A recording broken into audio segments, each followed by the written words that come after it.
Hey, man, I live in a place where there's not too many open atheists. Definitely not any atheistic rappers, man. And hey, bro, Good evening, everyone. Welcome back to Tinder Vicious Rants, and of course, I am your host, your YouTube is signing off and imitate. Never duplicate Superstars Invincibles. And we are going to go over Payback this week. Was in Pittsburgh, by God, Pennsylvania. And you know, I may be a little bit biased, but just something about Pennsylvania, man, I just absolutely love. But good show. I absolutely loved it, and that's saying something, especially coming off of the past couple weeks. We've had some really good wrestling all around, not just WWE related, and you know, AEW putting out record numbers at Wembley with All Out. Unfortunately, some really bad, shitty stuff happened backstage, which led to a lot of the news and the hype and the good feelings from All In, I should say, I'm sorry, kind of took away from it. And well, we're just going to address the elephant in the room. It's not like it's taboo, we can't talk about it. There was a backstage incident between Jack Perry and CM Punk, which led to them two getting into a scuffle. They both were suspended, and then a few days later, CM Punk was officially fired from AEW altogether, just days before All In, which was the day after Payback. And honestly, I wasn't there. I don't know anything about what went on backstage, short from what I read, just like everyone else. So, but all I can honestly say is, well, you got what you paid for. That's it.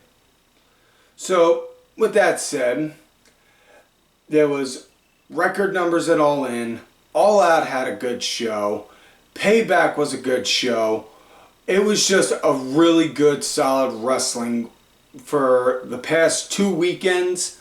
It was really good, solid wrestling all around. And, you know, like I said before, and I'll say again, by God, this is one of the best times this is, if not the best time in my lifetime to be a wrestling fan.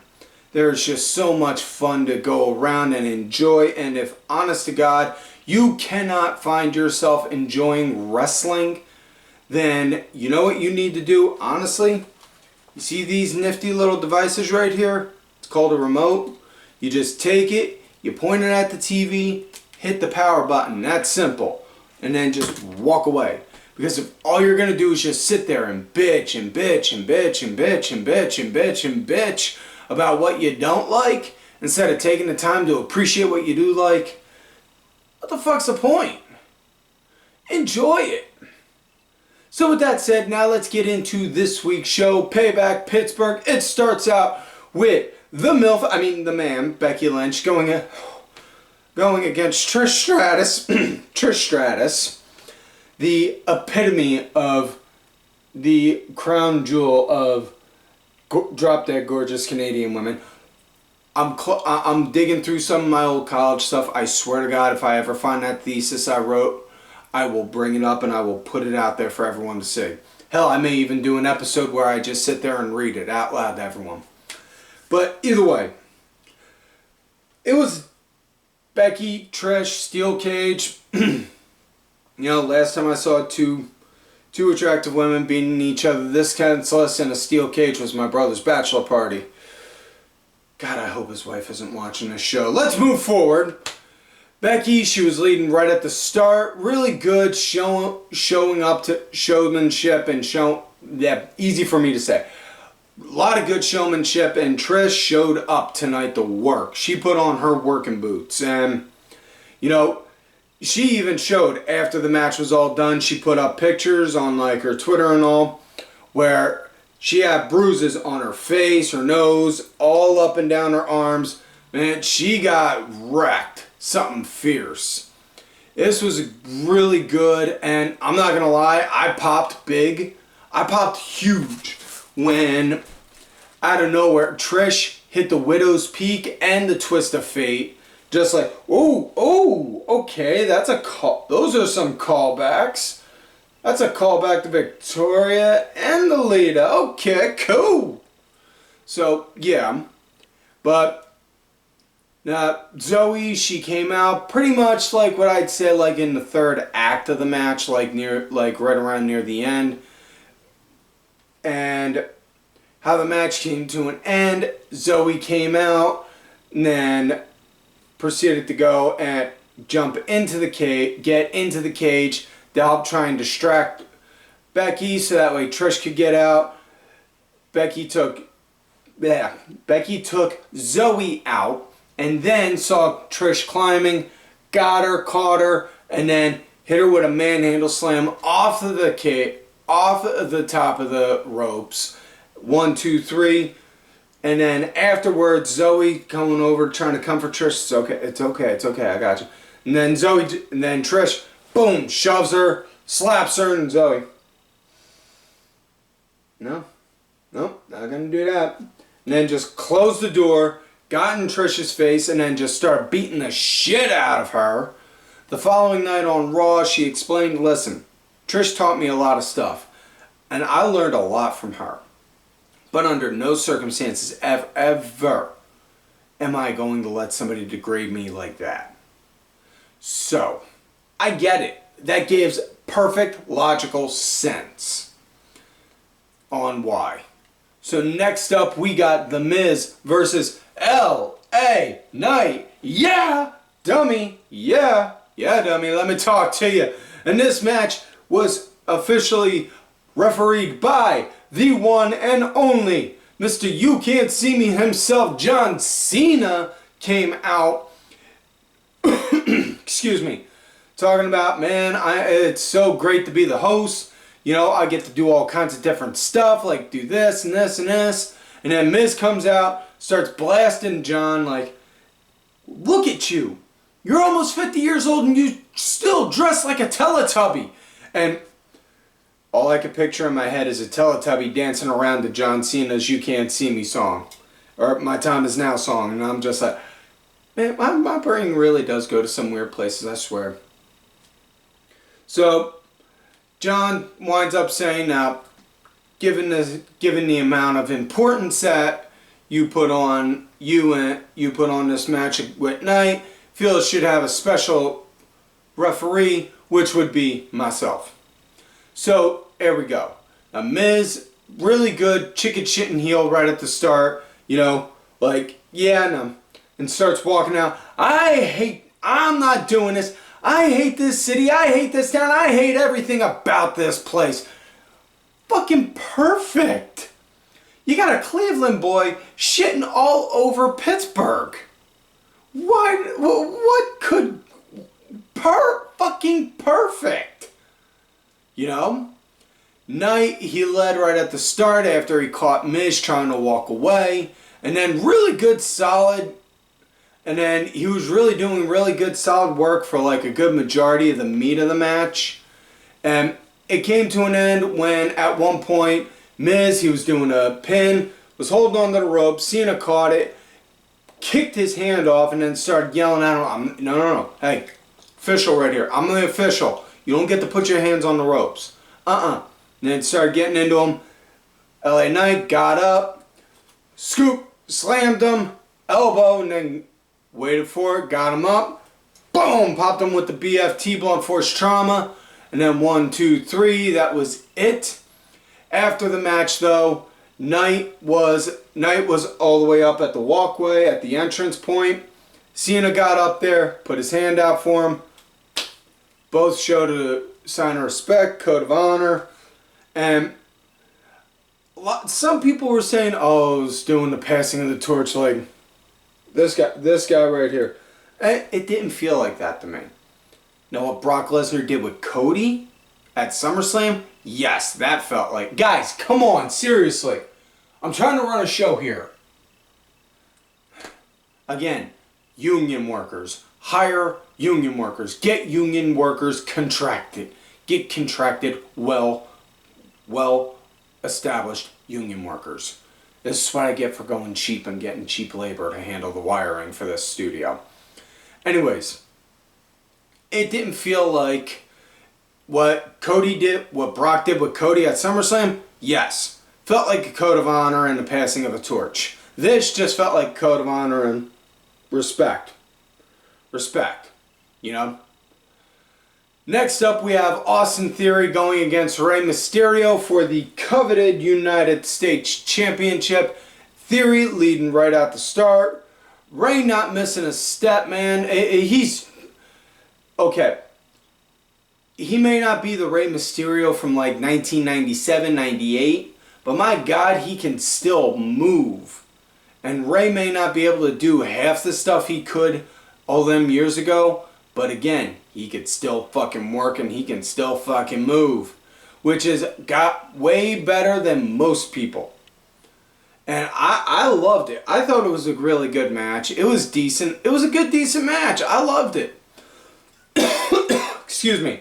Match came to an end when Rey did the 619, popped Theory in the face, went up to the rope to go do dropping the dime, and then boom, Theory caught him, had his knees up, countered it, scooped him up to go hit the ATL, and then Rey gets around, gets in an electric chair, flips him over and gets him in a pin for a 1, 2, 3.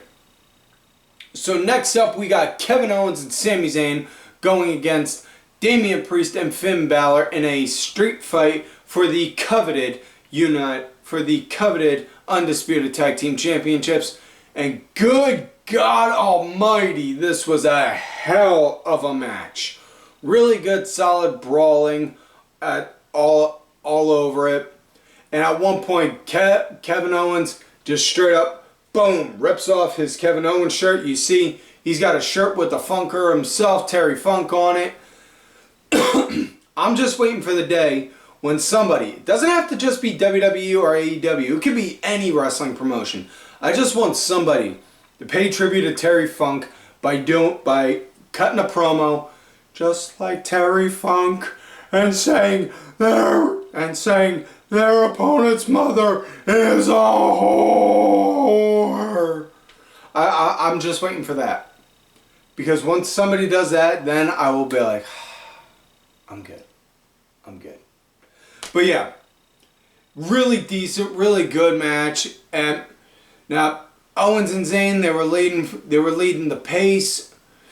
They were leading the pace for pretty much the match. Fight led out into the arena. Well, not into the arena, but around where the fans are when I say the arena. And then at one point, Priest and Balor toss KO and Sami over some sound equipment stuff. And then when you get up, you see Owens' face covered, and I mean covered in blood. Sami standing with him. They're both wearing Penguins jerseys and carrying hockey sticks. And my first thought was, oh fuck, they're Canadian, so naturally they're gonna know on how to handle a hockey stick. It makes sense. So they start going at it like it was a street fight, like a hockey fight. And you could tell the cut on Owens was actually pretty serious at one point, because the fight went from the crowd all the way up to where the walkway was and the entranceway, and then back down to the ring. And then once they got down to the ring, excuse me, once they got back down to the ring, the cameras cut away from Kevin Owens, and then you could see all the medical running right near him, and then they cut away to him, and then all that time they were cleaning him off. They were cleaning him, making sure he was good. So, again, mad respect to the guys that do this job, that do this for a living. They put their bodies on the line, they bleed, they sweat, they break bones, they tear all kinds of parts of their bodies that nobody should. All on a daily basis for our entertainment. So, mad respect. But either way, decent match. I thoroughly enjoyed it. And at one point, all of Judgment Day came out. Dominic came out. JD McDonough came out. Rhea Ripley came out and speared Kevin Owens. And when Rhea did that, all I could think was like Dolph Ziggler. It should have been me. It should have been me, damn it. You know, I don't ask for much, but if you could give me that. Either way, Matt, as far as now on how the ending of the match came to be, Sami hit the exploder and then the haluva kick onto Balor, went for the pin, 1, 2, Dominic jumped in, wham, cracked Sami with the Money in the Bank briefcase, and then Balor just lazily rolled over his arm over him like this. 1, 2, 3. So your winners and new undisputed tag team champions, Finn Balor and Damian Priest. Judgment Day is back on top of the world. And yeah, it was good. Now next up we had Raquel Rodriguez going against Rhea Ripley, and man, right at the start, man, it was like tit for tat. Like, oh, okay, you think you say you're a big girl, huh? Like you got them big guns, all right, come on, check me. Rhea, she goes to check Raquel. Raquel, come on, now you try me. And then Raquel, she goes to do Rhea. Rhea brushes it off, and then they go back and forth for a bit. It was good. Now Rhea, she was leading for a good bit of it, but not gonna lie, it got kind of sloppy again. Right around the third act of the match, it got kind of sloppy-ish, and it was just like, ugh. And I'm not saying that everything up until that point was all glitz and glamour and good, but I will say this. Their match that they had in NXT was way, way better than this one, you know? But I'm not going to sit here and split hairs and argue. I'm just going to say if you looked at one match and then the other, you would see where, you know, you'd see what I mean. So, on how the match came to an end, Dominic came out to go and cause a distraction because Raquel was coming in to get the win. Then as he comes out, distracts Raquel. Raquel then grabs Dominic, she gets him up, and then takes him down. Rhea gives him enough time, gives her enough time to go throw in a couple kicks, and then sets her up. Boom! Riptide. 1, 2, 3. Your winner and still Women's World Heavyweight Champion, Rhea Ripley. And following night on Raw, Judgment Day came out to gloat on how they're on top of the world. Finn's now Grand Slam champion. You know, they're all riding high. And JD McDonough, he comes out. Oh, easy, easy. I come in peace. Damian, I said it before, I'm going to just put it out there. I think that briefcase is the problem you guys have. So, I've come to a good solution. And then, whips out a new one. It's a purple one that says Senior Money in the Bank. So, Priest now has his own customized Money in the Bank briefcase. Alright, cool. Also, Finn put in vouched for him to have JD go and join the Judgment Day, which, yeah, I'm kind of iffy on that. Ugh. So anyways, now we come to main event of the night. Seth Elizabeth Rollins, because his middle name is not frickin' damn it, against Shinsuke Nakamura, and good God almighty. This was a good match. Really good, solid feeling out at the start. Seth leading early on with Shin then dictating the pace. Working on Seth's back. And, man, I get... Listen, this comes from somebody who's got back issues. So, I know firsthand. Back problems are a pain in the ass. You know? On good days, it's a minor annoyance where like a couple Tylenol and an ice pack will help you. And then it's on bad days, it feels like your life force is being drained out of you. It's just a, whew. But you know, I give Seth man credit. If the back injuries he's saying he's got are legit, man, dude, mad ups to him for working like that. But good match. Seth coming at it like he was fighting for his life, because Nakamura, man, he did not hold back. It was like boom, boom, boom, boom, boom. Every freaking shot was on his back. Every shot he could take on his back, he did. Then match came to an end. Seth hit a pedigree and then tried for the stomp. It got countered. Seth then rolls Shin up, gets a kick out, and then just as the kick out and Nakamura's like this, trying to get his bearings and get up, and then next thing you know, Seth, boom, pops a curb stomp, 1, 2, 3, your winner and still champion Seth Rollins. However, they did show on Raw after the pay-per-view went off the air. Nakamura attacked him again the following night on Raw. Seth called Shin out, saying he wants a rematch with him. And Nakamura basically, no. Playing mind games like, no.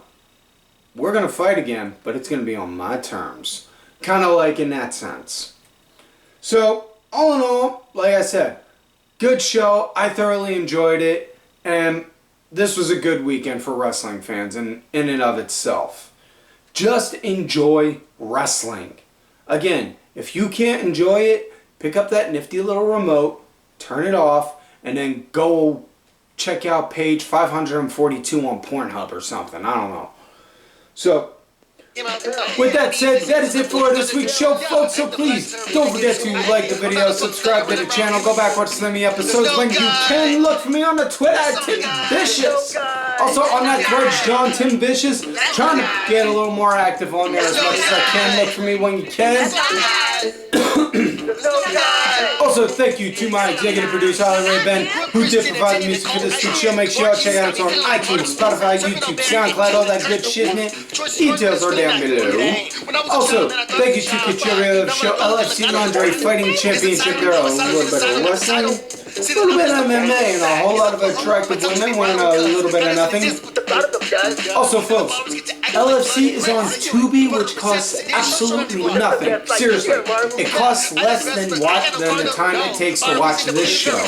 So you got no excuses to not want to watch it. Attractive women wearing skimpy clothing, beating the crap out of each other. If I could have taken my brother to Vegas for his bachelor party, we would have gone there. Also, folks, do not forget to follow these cool ass cats on the Twitter, Kenny KillerDealsB_IV. Diabolica RA.